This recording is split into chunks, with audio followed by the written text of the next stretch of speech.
Assalamualaikum warahmatullahi wabarakatuh. Perkenalkan, nama saya Bagus Eka Firmansyah dari kelas 12 IPA 2. Di video ini saya akan menjelaskan tentang contoh dari pelanggaran hak dan kewajiban yang biasa disingkat HAM, yaitu perilaku main hakim sendiri.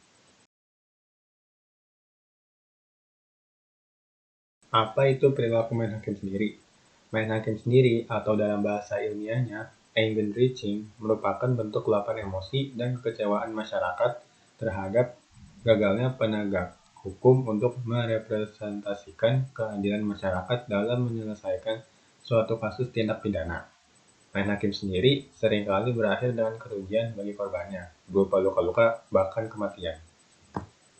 Pada Undang-Undang Nomor 39 Tahun 1999 tentang Hak Asasi Manusia, dalam pasal 4 yang berbunyi hak untuk hidup, hak untuk tidak disiksa, hak kebebasan pribadi, pikiran dan hati nurani, hak beragama, hak untuk tidak diperbudak, hak untuk diakui sebagai pribadi dan persamaan di hadapan hukum, dan hak-hak manusia yang tidak dapat dikurangi dalam keadaan apapun dan oleh siapapun.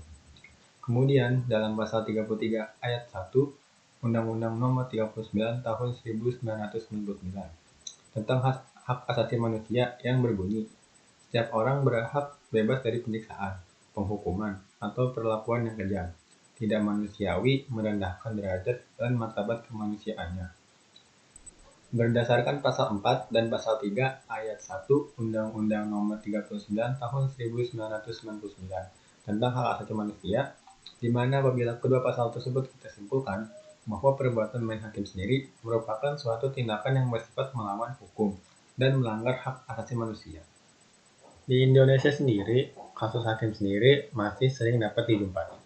Sebagian perilaku main hakim sendiri yang terjadi di Indonesia masih berhubungan dengan kesalahpahaman yang dipengaruhi oleh konformitas. Konformitas sosial merupakan proses di mana tingkah laku seseorang dipengaruhi atau terpengaruh oleh orang lain di dalam suatu kelompok. Adapun kelompok ini dapat merupakan kelompok orang yang saling mengenal maupun tidak mengenal. Berikut ini adalah contoh kasus-kasus main hakim sendiri yang ada di Indonesia.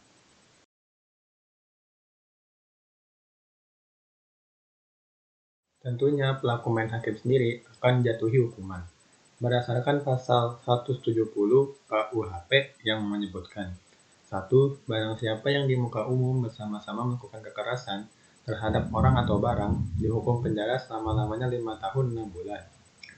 2. Tersalah dihukum dengan penjara selama-lamanya 7 tahun jika ia dengan sengaja merusak barang atau kekerasan yang dilakukannya itu menyebabkan sesuatu luka dengan penjara selama-lamanya 9 tahun.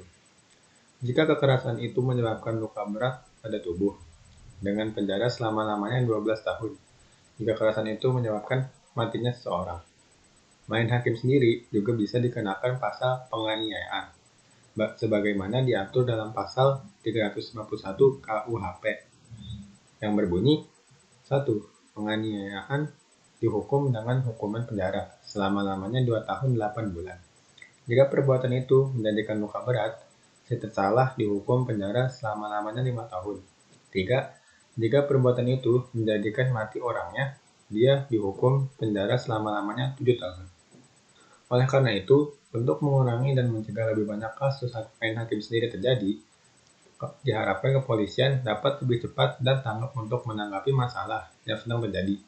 Kemudian untuk masyarakat agar dapat lebih tenang dalam menghadapi permasalahan dan selalu menghubungi pihak yang berwajib.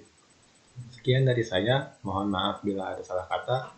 Wassalamualaikum warahmatullahi wabarakatuh.